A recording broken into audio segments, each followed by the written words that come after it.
Hello everybody and welcome back to more political chatter. In this video we will be talking about Ron DeSantis and how there is a new report from The Hill that provides information into from the DeSantis campaign that he will drop out after the Iowa caucus, which is just 9 days away. Now this is huge. Obviously we know that Ron DeSantis isn't going to win the presidential election or the Republican nomination for president.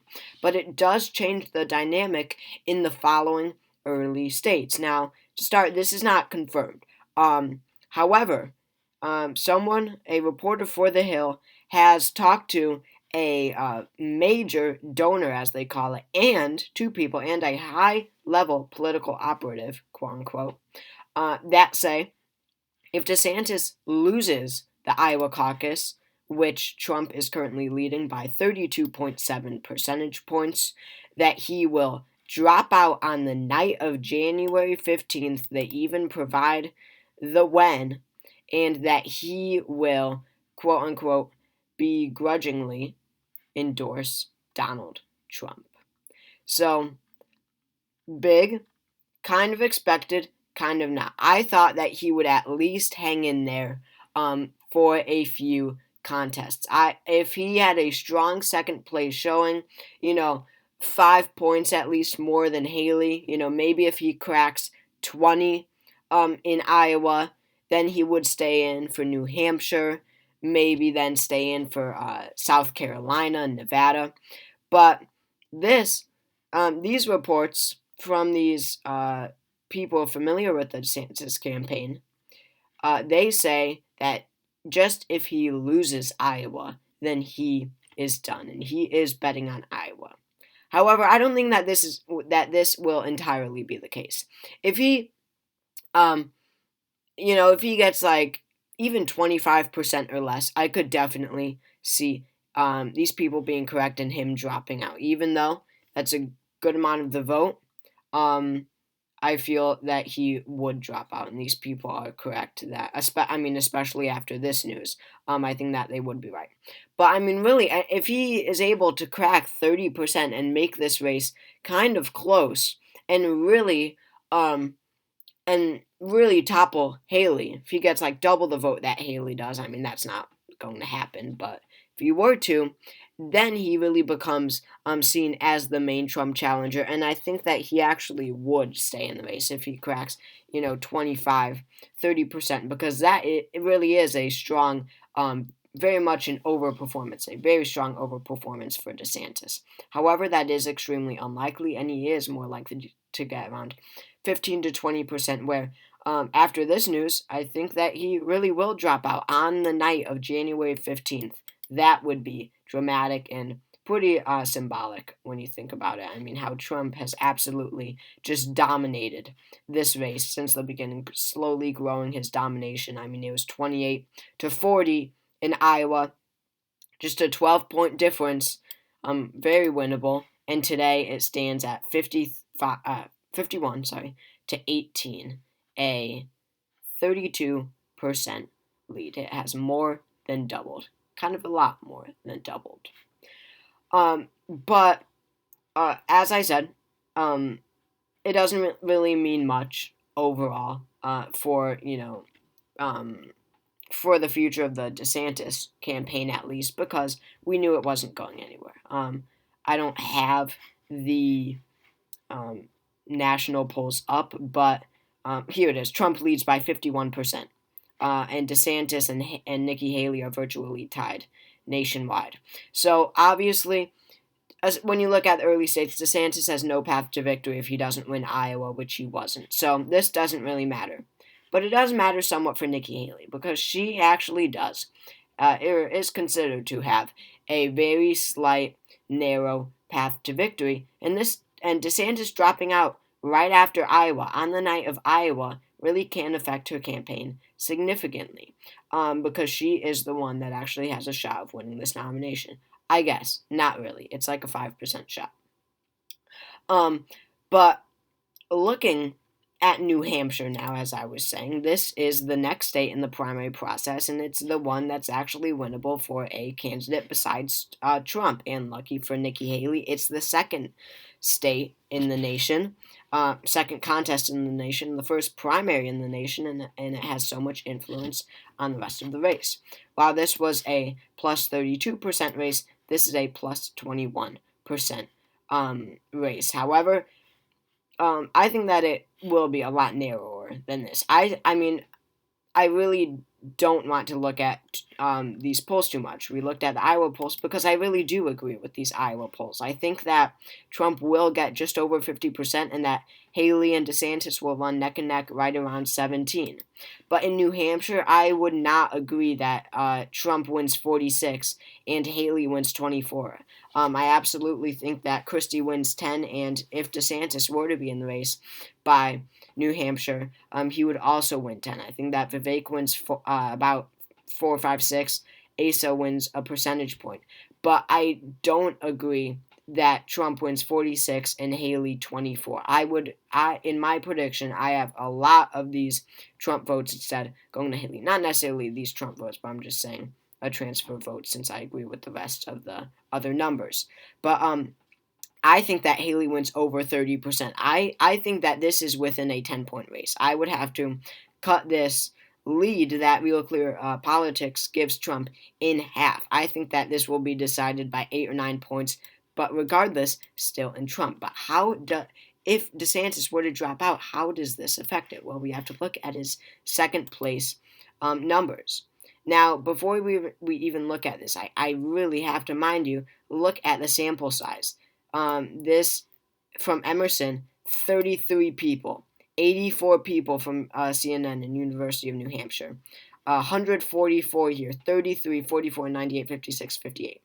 So, the point I'm trying to make is these fluctuate so much, obviously, because of the low sample size, these different polls, and it really isn't representative of the entire nation or how we're going to look in New Hampshire. I mean, New Hampshire, we have 100, or we have 118 people to base off of our who is DeSantis' second choice out of tens of thousands, hundreds of thousands, hundreds of thousands of votes cast in this primary. So it's really not that useful, but I still do want to look at it because we have to consider who is DeSantis' second choice if he were to be out by New Hampshire. Nationally, we see Trump lead, and that is what we have seen in every poll that I've seen. And people reporters just talking with voters. All of DeSantis' seems not all obviously, but many of DeSantis' second pick is Donald Trump. I mean, many are just supporting Ron DeSantis because he is the most conservative candidate in the race. They do view him as the most conservative, and second most conservative. A lot of people are going to think that it is Donald Trump behind DeSantis. I mean, they used to be allies, and this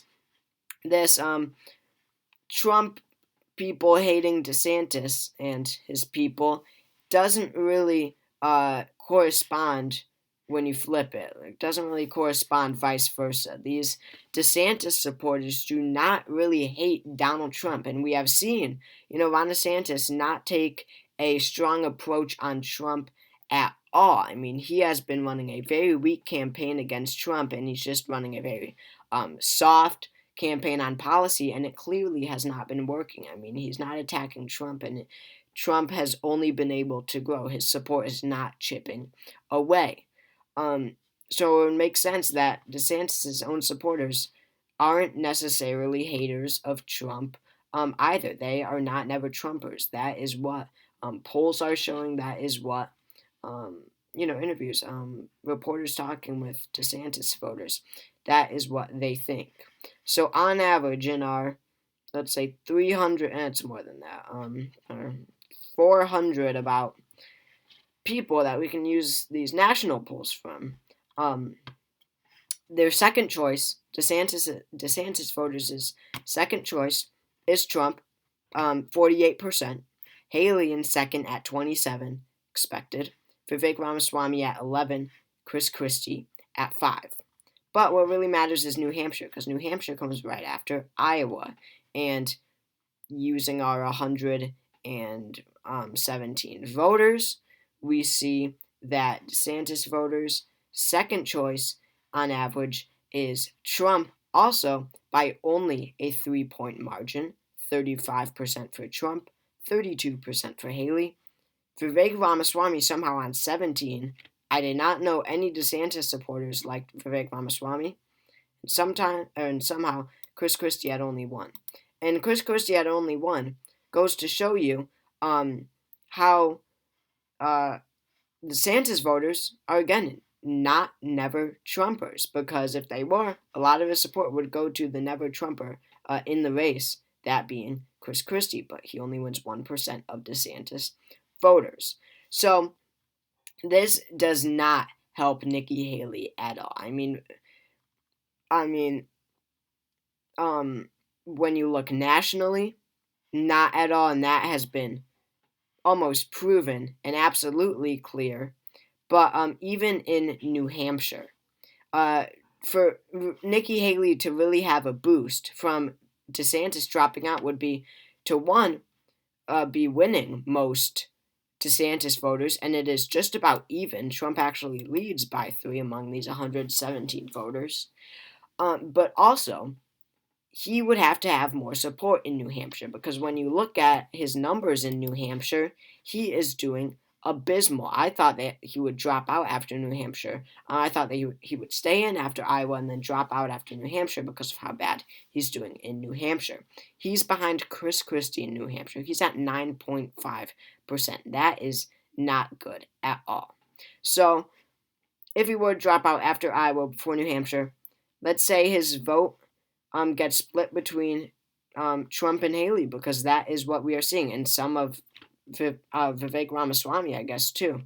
But it doesn't really matter, because he only has 10% of the vote, and regardless, it's pretty evenly split between Trump and Haley. But what I'm trying to say is, if these polls, those 117 voters polled, are completely wrong, and his vote in New Hampshire goes overwhelmingly to Haley, even if it was overwhelming, she'd still only be gaining about 6%, which puts her, according to Real Clear Politics polling, it only puts her at 30.